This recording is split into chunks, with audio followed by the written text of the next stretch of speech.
buah roh salah satu ialah sukacita, kasih, sukacita, damai sejahtera, ya. Itu buah roh, saudaraku, sabaran, kemurahan, kebaikan, ya. Jadi kalau saudara penuh dengan Roh Kudus, saudara penuh dengan sukacita, walau ada aniaya, amin. Ini ada aniaya, mereka diusir. Tapi Paulus dan Barnabas pergi ke kota lain, saudaraku, dia pergi ke Ikonium, saudara. Sukacita. Biar sukacita Tuhan selalu memenuhkan kita, amin, saudara. Ya. Itu satu barometer, saudaraku, persekutuan kita baik dengan Tuhan. Sukacita. Sukacita, ya. Nah, kemudian mari kita baca Kisah 14, ya, ayat 1 sampai 7. Kita baca bersama-sama, semua membaca. Di Ikonium pun kedua rasul itu masuk ke rumah ibadat orang Yahudi, lalu mengajar sedemikian rupa sehingga sejumlah besar orang Yahudi dan orang Yunani menjadi percaya. Tetapi orang-orang Yahudi yang menolak pemberitaan mereka memanaskan hati orang-orang yang tidak mengenal Allah dan membuat mereka gusar terhadap saudara-saudara itu. Paulus dan Barnabas tinggal beberapa waktu lamanya di situ. Mereka mengajar dengan berani karena mereka percaya kepada Tuhan. Dan Tuhan menguatkan berita tentang kasih karunia-Nya dengan mengaruniakan kepada mereka kuasa untuk mengadakan tanda-tanda dan mujizat. Tetapi orang banyak di kota itu terbelah menjadi dua. Ada yang memihak kepada orang Yahudi, ada pula yang memihak kepada kedua rasul itu. Maka mulailah orang-orang yang tidak mengenal Allah pemimpin mereka menimbulkan suatu gerakan untuk menyiksa dan melempari kedua rasul itu dengan batu. Setelah rasul-rasul itu mengetahuinya, menyingkirlah mereka ke kota-kota Likaonia, yakni Listra dan Derbe dan daerah sekitarnya. Di situ mereka memberitakan Injil. Nah, setelah di sini dikatakan di Ikonium kedua rasul itu masuk ke rumah ibadat orang Yahudi. Nah, tujuan mereka terus langsung menuju rumah ibadah orang Yahudi. Karena mereka tahu di situ ada orang Yahudi. Karena di situ mereka bisa mendengarkan firman Tuhan. Disitulah orang yang mau mendengarkan firman Tuhan. Jadi mereka tahu kemana mereka pergi. Mereka cari sasaran yang tepat, ya. Dan memang berhasil. Mereka bisa meyakinkan sebahagian dari orang Yahudi ini, ya, untuk percaya kepada Tuhan. Bahkan dikatakan di sini mengajar sedemikian rupa sehingga sejumlah besar orang Yahudi dan orang Yunani menjadi percaya. Perhatikanlah saudaraku, mereka mendapat sejumlah besar, bukan sejumlah kecil, saudaraku. Ya, Tuhan menghendaki jumlah besar, bukan jumlah kecil, saudaraku. Biarlah kita perhatikan ini. Kalau pelayanan kita masih sejumlah kecil saja orang-orang yang selamat, mari kita selidik di mana kurangnya kita ini. Apakah kita kurang berdoa atau kurang mengasihi jiwa-jiwa itu? Kenapa hanya sejumlah kecil saja yang kita dapat jiwa-jiwa, padahal Tuhan mengasihi sejumlah besar jiwa-jiwa itu. Ya. Di sini juga dikatakan Paulus dan Barnabas mengajar sedemikian rupa. Bagaimanakah kira-kira mengajar sedemikian rupa ini, saudaraku? Saya percaya mengajar sedemikian rupa ini, mengajar tanpa kompromi. Ya. Mengajarkan Injil Tuhan yang benar, saudaraku. Memberitakan Yesus yang juru selamat adanya, ya, Allah adanya, yang menjadi manusia, lahir dari perawan Maria, tidak ada dosa pada Yesus. Kemudian dia memikul semua dosa manusia, dan dia dihukum karena dosa manusia. Darahnya dicurahkan, dia mati di kayu salib, bangkit dari kematian.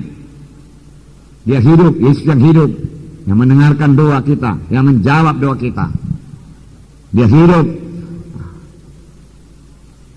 Firman Tuhan berkata, "Hendaklah kamu bertobat, menyesal dan bertobat, dosamu dihapuskan."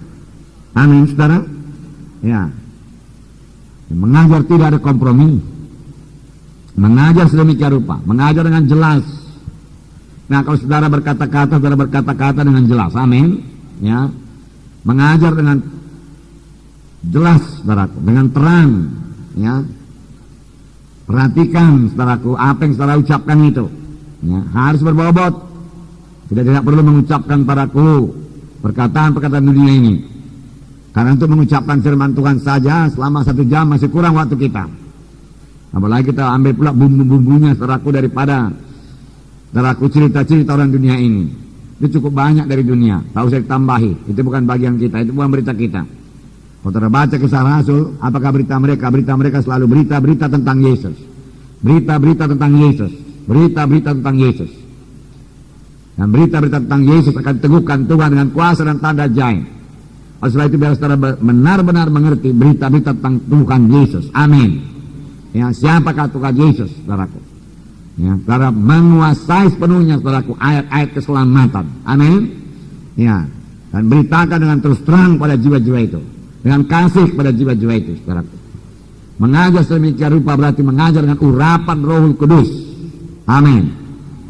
Ya, karena tanpa urapan Roh Kudus, saudara, yang kita bawakan itu yang mematikan saja. Tidak ada kehidupan. Ya. Oleh sebab itu saudara harus penuh dengan Roh Kudus. Di atas sudah dikatakan tadi bahwasanya murid-murid itu pun penuh dengan Roh Kudus dan penuh dengan sukacita. Jadi melayani juga mereka, saudaraku, penuh dengan Roh Kudus dan penuh dengan sukacita. Kalau rasa-rasanya belum penuh dengan Roh Kudus, penuh dengan sukacita, saudara harus rindu sungguh-sungguh ini terjadi dalam pelayanan saudara. Jalannya berdoa. Kalau saudara melihat pelayanan Tuhan Yesus, saudara, maka Yesus yang penuh dengan Roh Kudus, saudara, sudah penuh dengan Roh Kudus, ya, dibawa oleh Roh ke padang belantara, ya, dibawa oleh Roh ke padang belantara. Itu dalam buku Lukas, saya pikir, ya. Ayat 1 berkata, Lukas 4 ayat 1, Yesus yang penuh dengan Roh Kudus kembali dari sungai Jordan, lalu dibawa oleh Roh Kudus ke padang gurun. Ya, di situ ia tinggal 40 hari lamanya dan dicobai iblis. Selama di situ ia tidak makan apa-apa dan sudah waktu itu ia lapar. Ya, 40 hari, 40 malam lamanya ia puasa. Ia sudah penuh dengan Roh Kudus, karena Roh Kudus sudah turun ke atasnya, berlembaga sebagai seekor merpati pada waktu dia dibaptiskan. Dia sudah penuh dengan Roh Kudus, saudara.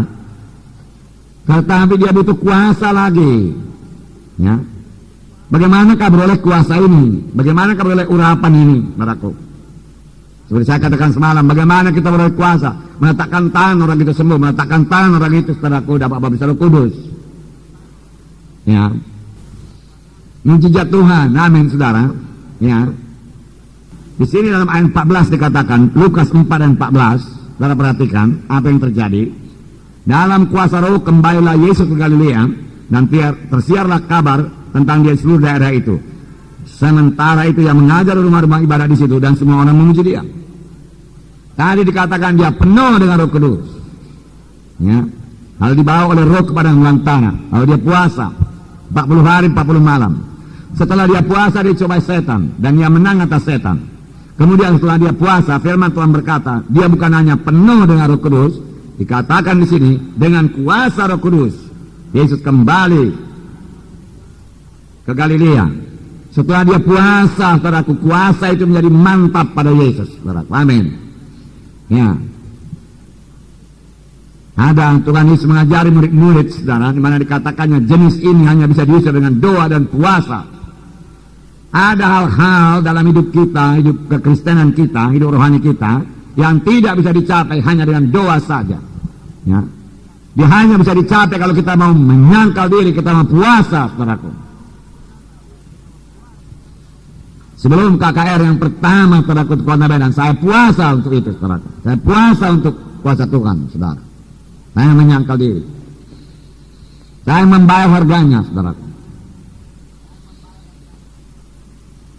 Nah, di sini dikatakan setelah Yesus puasa, maka dengan kuasa Roh, saudaraku, dia bisa memakai kuasa Roh Kudus di dalam pelayanannya. Amin. Lalu dalam ayat 18 dikatakan, dia sudah bersaksi, Yesus bersaksi, Roh Tuhan ada padaku, oleh sebab ia mengurapi aku untuk menyampaikan kabar baik pada orang-orang miskin, untuk menyampaikan kabar baik pada orang-orang miskin, menyampaikan kabar baik pada jiwa-jiwa. Pada jiwa-jiwa itu diselamatkan dalam jumlah yang besar, perlu urapan Roh Kudus. Amin. Roh Kudus yang dicapai dengan doa dan puasa. Kemudian dikatakan memberitakan pembebasan kepada orang-orang tawanan, penglihatan bagi orang-orang buta, dan membebaskan orang tertindas, untuk memberitakan tahu rahmat Tuhan telah datang. Lalu yang mulai mengajar mereka itu dan berkata, pada ini genaplah nas, ini suatu kamu mendengarnya. Pengajarannya berkuasa. Nah, mengajar dengan berkuasa. Dengan urapan Roh Kudus. Amin, saudara. Nah, puji Tuhan. Ya. Bahkan permulaan sidang pelayanan di Antioquia ini, saudara, kalau saudara lihat kisah 13 ini dikatakan, pada waktu itu dalam jemaat di Antioquia ada beberapa nabi dan pengajar, Barnabas, Simeon yang disebut Niger, Lukius orang Kirene, dan Menahem yang diasuh bersama dengan raja wilayah Herodes dan Saulus. Jadi ada nabi di situ, ada pengajar. Barnabas mula-mula pengajar, boleh jadi nabi. Ya, Saulus juga pengajar, tapi kemudian menjadi rasul setelah diutus. Amin. Dan juga di sini dikatakan ada Menahem, yaitu saudara angkat Herodes. Ya, jangan katakan tidak bisa selamat ya dari Herodes. Saudara angkatnya selamat, ya kan? Ya, Menahem ini yang diasuh bersama-sama dengan Herodes bisa selamat. Pak Herodes pembunuh yang batasi kuasa Tuhan, yang itu nggak mungkin selamat itu. Dia orang kaya itu, dia orang terpelajar itu nggak bisa selamat. Jangan katakan demikian, ya. Nah, bersandar pada Roh Kudus, amin. Ya. Sebab di sini dikatakan Menahem yang diasuh bersama dengan raja wilayah Herodes. Selamat, bahkan nabi, dan di sini dikatakan nabi dan guru. Bukan saudara selamat saja dia, melayani dia sebagai nabi. Berarti Tuhan memakai dia. Dalam sidang saudara juga perlu ini, saudara. Amin. Ada nabi, ada guru, ya, ada rasul, ya, ada penginjil, kemudian ada gembala, ya. Nah, itu kelengkapan sidang untuk mendewasakan. Semalam Ibu Munte bicara mengenai kedewasaan sidang, tidak bisa menginjil saja. Anak-anak Tuhan harus juga dewasa. Berdoa bersidang saudara dilengkapi Tuhan. Jiwa-jiwa yang dewasa itu dijuruskan Tuhan kepada panggilannya. Apakah dia penginjil, saudaraku? Ya. Apakah dia guru, saudara? Ya. Apakah dia rasul, saudara? Nah, tidak terus boleh jadi rasul sebagaimana sidang di Antioquia, saudaraku. Ya. Hanya nabi dan guru mereka punya, yang lain mereka belum punya. Tetapi kemudian di ayat 2 berkata, pada suatu hari ketika mereka beribadah kepada Tuhan dan berpuasa, berkatalah Roh Kudus. Lihat, kapan Roh Kudus mulai memberikan petunjuk? Kapan mereka bagaimana? Salah sedikit.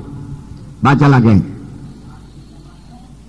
Kapan mereka beribadah dan berpuasa? Ya, beribadah itu bukan hanya berdoa. Saudaraku, beribadah itu mereka memuji Tuhan, mereka menyembah Tuhan. Ya, mereka tidak minta apa-apa, amin. Ya, mereka membesarkan Tuhan, mereka menyanyi. Ya, mereka meninggikan Tuhan, itu beribadah kepada Tuhan. Mereka melayani Tuhan, bukan melayani jiwa-jiwa, melayani Tuhan, melayani Tuhan, amin. Nah, dalam doa saudara belajar melayani Tuhan, beribadah kepada Tuhan, melayani Tuhan, sembah Tuhan, amin. Dan puasa dikatakan, dan puasa. Kadang-kadang doa kita kebanyakan minta terus. Makanya Roh Kudus tidak sempat bicara kepada kita. Mereka ini beribadah kepada Tuhan. Kupuji, ku sembah, ku muliakan Engkau Tuhan, besar Engkau, ajaib Engkau, hiduplah Engkau Tuhan, baiklah Engkau Tuhan. Dan kita tahu, semalam turun hujan di Kota Medan lebat, bukan? Yang sudah lama nggak turun hujan. Ya, sejak Januari nggak pernah turun hujan. Dan kita mengadakan, saudaraku, ya seminar begitu, saudaraku, seminar keluarga semalam, saudaraku, hujan turun. Selesai katakan itu, saudaraku, semalam di sana. Selesai kebaktian di Naman, saudaraku, hujan turun dengan lebatnya. Selesai kebaktian, saudaraku, di Pamah, hujan turun dengan lebatnya, saudaraku.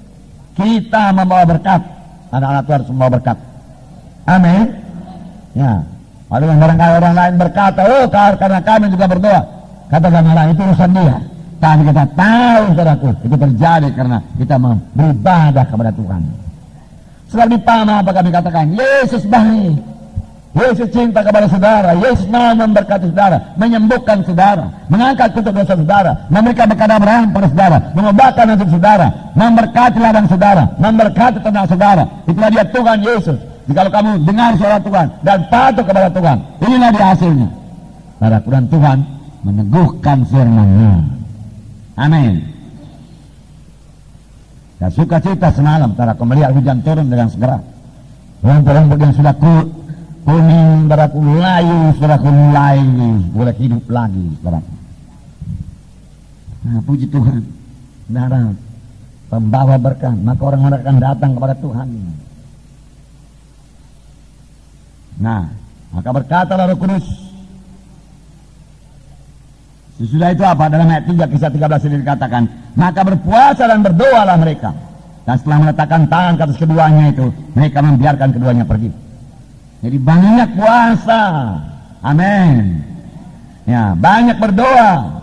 Lalu meletakkan tangan atas keduanya. Lalu perletakkan tangannya berkuasa. Amin. Ya.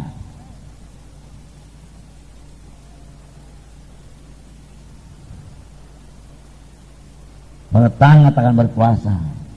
Orang pun mau diletakkan tangan. Dalam kebaktian antara orang menjulurkan kepalanya kepada saya supaya saya letakkan tangan.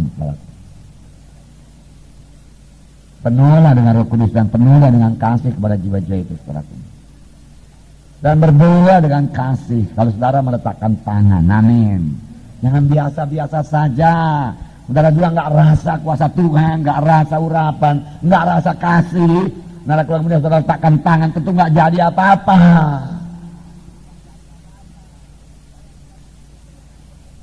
Lihatlah Tuhan Yesus bagaimana dia meletakkan tangan. Terlebih dahulu firman Tuhan berkata, hatinya tergerak oleh belas kasihan. Kerap kali saya dengar ya doa-doa kebiasaan. Ya, doanya kuat, saudaraku. Ya, dalam nama Yesus. Setan itu roh penyakit keluar, pergi dalam nama Yesus. Saya merasakan, saudaraku, di situ nggak ada kuasa. Mengapa? Karena dia tidak didoakan dengan hati yang kasih kepada jiwa-jiwa itu, saudara.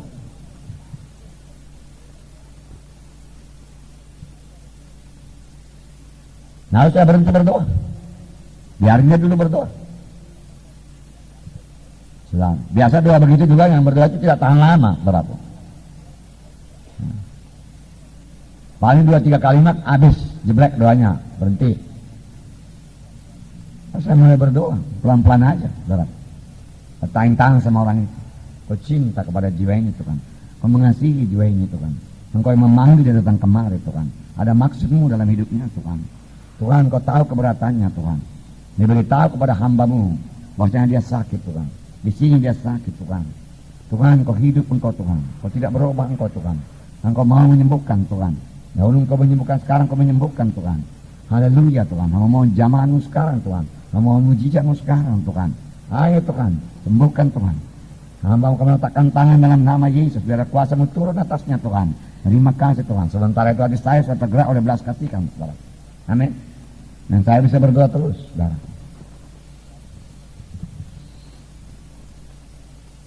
Kuncinya, saudaraku, dalam Roh Kudus. Nggak ada biasa-biasa. Saudara berdoa pada orang yang kedua, lain lagi. Saudara rasakan dulu persoalannya mana. Apa persoalannya? Jiwa itu. Saudara rasakan dengan roh saudara. Bagaimana keadaan jiwa itu. Lalu berdoa suruh dengan keperluannya. Amin. Roh Kudus bisa memimpinkan saudara. Lalu perletakkan tangan saudara berkuasa. Kalaupun dia tidak sakit, kadang-kadang ini. Saudara lihat, pada waktu semalam itu. Yang tidak sakit pun saya doakan, saya berkati. Saya langsung berkata kepada dia, saya mau berdoa buat Bapak. Saya mau berdoa buat Bapak. Nah, barangkali ada 15 orang saya doain semalam, saudaraku. Ya. Paling enak memang gak usah didoain, gak capek kan? Udah doa sama-sama semuanya sudah siap, saudaraku. Dan karena saya doakan lebih banyak dalam kebaktian minggu. Seberapa banyak. Sebelum saudaraku dimulai lagi acara berikutnya, saudaraku. Perlu. Apalagi saudara desa-desa, kenapa nggak doain? Saudaraku, permulaan sidang ini saya katakan kepada saudara, tiap-tiap yang berdamai itu, 60 yang berdamai, satu-satu saya doain. Satu-satu didoain kesembuhannya, saudara. Dan semuanya lengket di gereja, saudara. Amin, saudara. Kebanyakan lengket di gereja. Mari melayani dengan sungguh-sungguh, saudara. Saudara sudah mulai diberkati Tuhan sedang ini, saudaraku. Saudara, jangan asal siap saja, amin, saudara. Kasihi jiwa-jiwa itu, saudaraku. Tuntaskan persoalannya, sungguh-sungguh melayani, saudaraku. Ya, jangan asal siap saja melayani. Bagaimana keadaannya saudara nggak tahu. Sesudahnya gimana?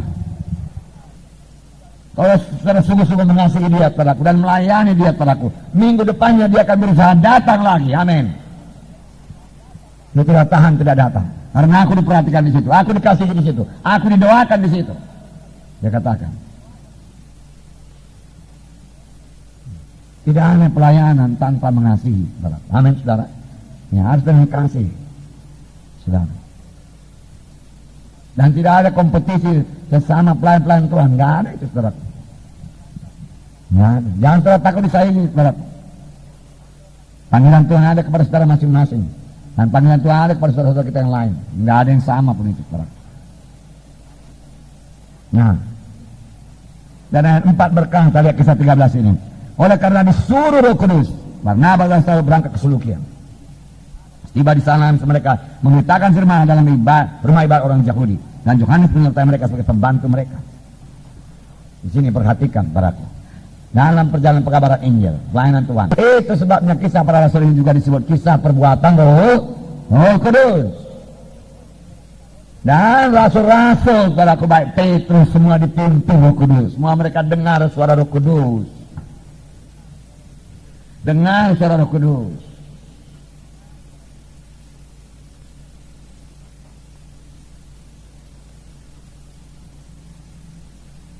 Nah, Petrus mendengar suara Roh Kudus, pergi ke rumah Kornelius.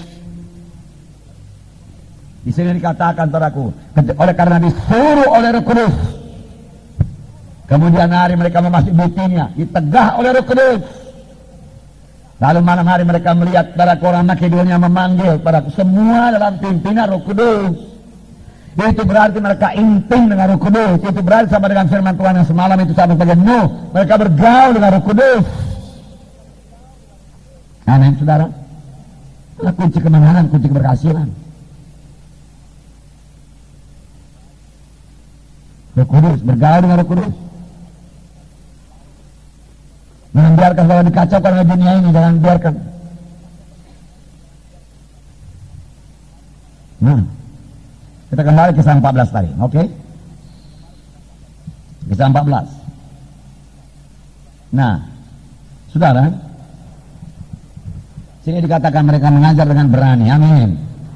Ya, berani. Ya, berani, bukan berani berkelahi, saudaraku. Petrus berani berkelahi. Tetapi waktu dihadapkan, saudaraku, ya, apakah dia bersama-sama dengan Yesus? Dia menyangkal Yesus, saudara. Apa guna berani berkelahi, saudaraku, tapi tidak berani mengaku Yesus. Nah, tadi kemudian Petrus berubah, amin. Berubah sungguh-sungguh. Roh Kudus menemukan dia, Petrus berubah. Petrus berani menyaksikan Yesus. Mengapa? Karena dia sudah cinta kepada Tuhan Yesus. Akhirnya Petrus mati di salib. Salib terbalik, dia nggak lari lagi. Ya, saya takut mati lagi, mati syahid. Hampir semua rasul mati syahid. Oleh sebab itu membuktikan bahwasanya Yesus betul-betul bangkit dari kematian. Nah, mereka bertemu dengan Yesus yang hidup. Tidak ada orang yang mati syahid untuk Yesus yang mati. Kalau mereka tidak tahu Yesus bangkit daripada kematian, mereka tidak akan berani mati syahid. Amin, saudara.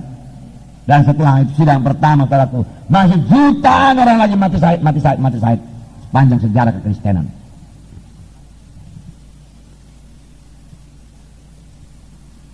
Bisa jadi di Indonesia ini juga itu terjadi, saudaraku. Ya. Kemudian Kristen bangun, nggak melempem lagi. Oleh sebab itu kita bangun sebelum datang mati martir ini, saudaraku. Korea, saudaraku, kapankah itu? Sekarang kebangunan rohani besar-besaran di Korea. Tetapi sebelum itu, saudaraku, banyak yang mati martir, mati ditembak, mati dibunuh. Itu demi Injil.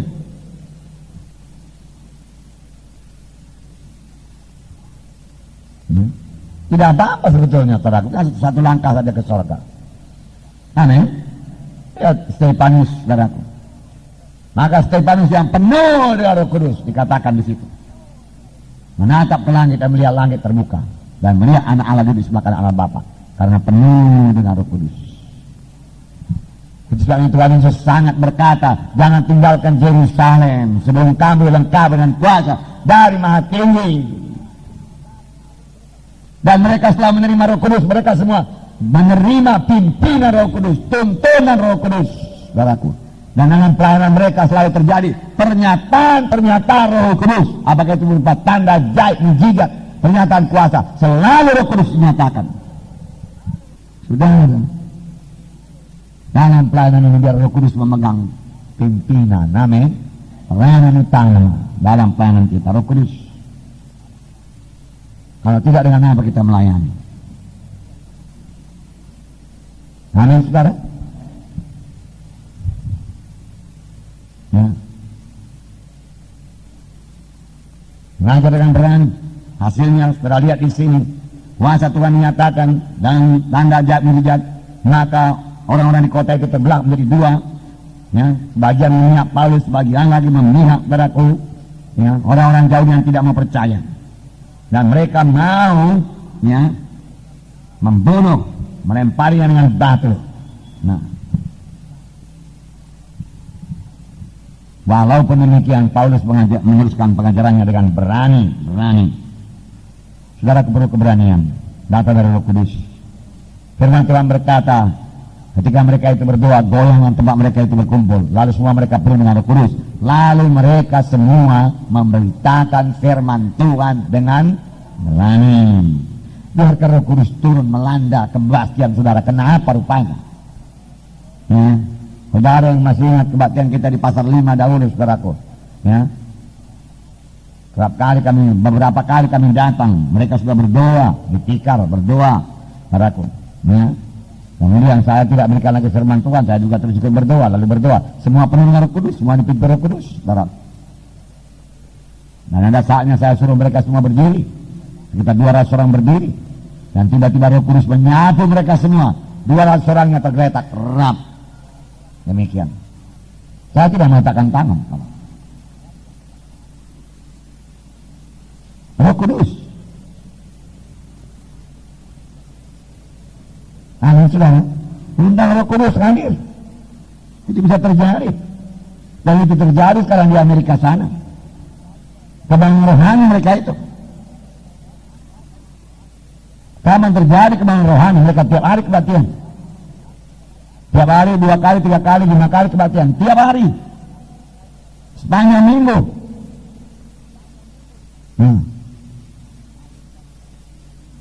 Pagi kebaktian, beberapa kali, siang kebaktian, sore kebaktian, malam kebaktian. Mengapa? Karena mereka bertemu dengan Roh Kudus. Orang-orang pada datang. Sebelum pintu gereja dibuka, orang sudah antri.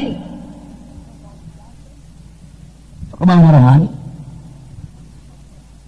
Saudara orang memilikinya. Biarkan Roh Kudus bekerja. Nah, Roh Kudus akan menjamah jiwa-jiwa. Nah, jiwa-jiwa merasakan kuasa Tuhan. Nah, dia datang lagi bawa tangannya. Itu dimulai semua dari saudara, dari kita pemimpin-pemimpin ini, saudara. Amin, saudara. Yang penuh dengan Roh Kudus, yang bersekutu dengan Roh Kudus, yang menerima petunjuk dari Roh Kudus, yang peka terhadap Roh Kudus, yang mematuhi Roh Kudus.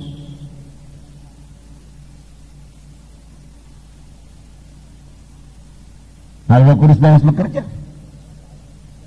Dan kan saya katakan 100 itu soal gampang. Amin, saudara. Kalau biarkan Roh Kudus bekerja, masa nggak sampai 100 jiwa-jiwa?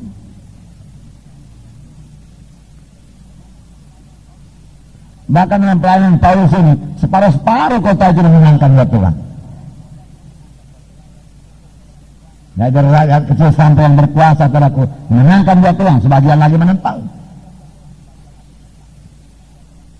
Ayo, saudaraku, bayarlah harganya. Amin, saudara. Jadilah orang rohani sungguh-sungguh, mengasihi Tuhan, puasa. Beberapa pelayan Tuhan di Medan ini sudah mulai puasa. Saya jumpa beberapa orang, saudaraku. Kalau saya punya minuman, saudaraku, saya tawarkan, dia berkata dia puasa. Ada bonbon, saudaraku, saya tawarkan, saya puasa, dia katakan.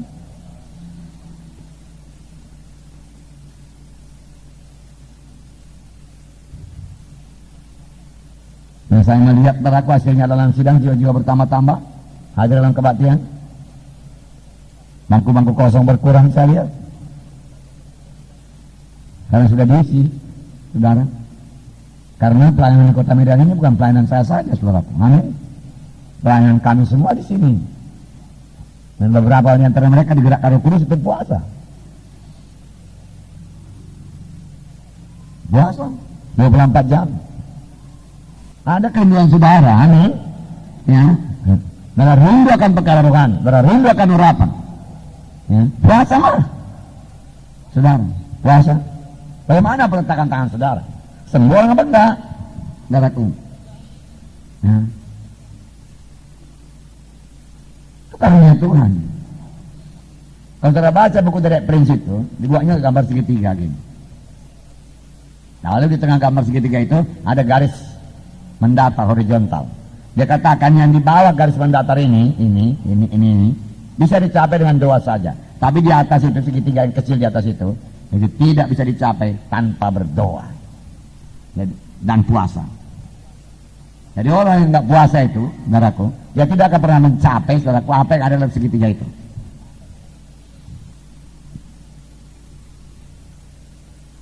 Dalam buku Derek Prince, saudara barangkali punya, doa dan puasa. Saudara boleh buka, baca itu. Amin, saudara. Nah, dan suka membaca.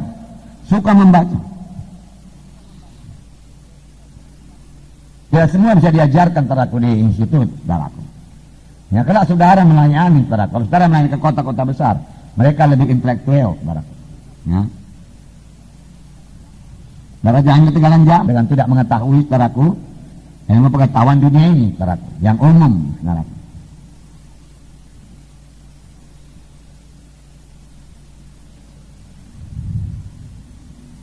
Nah,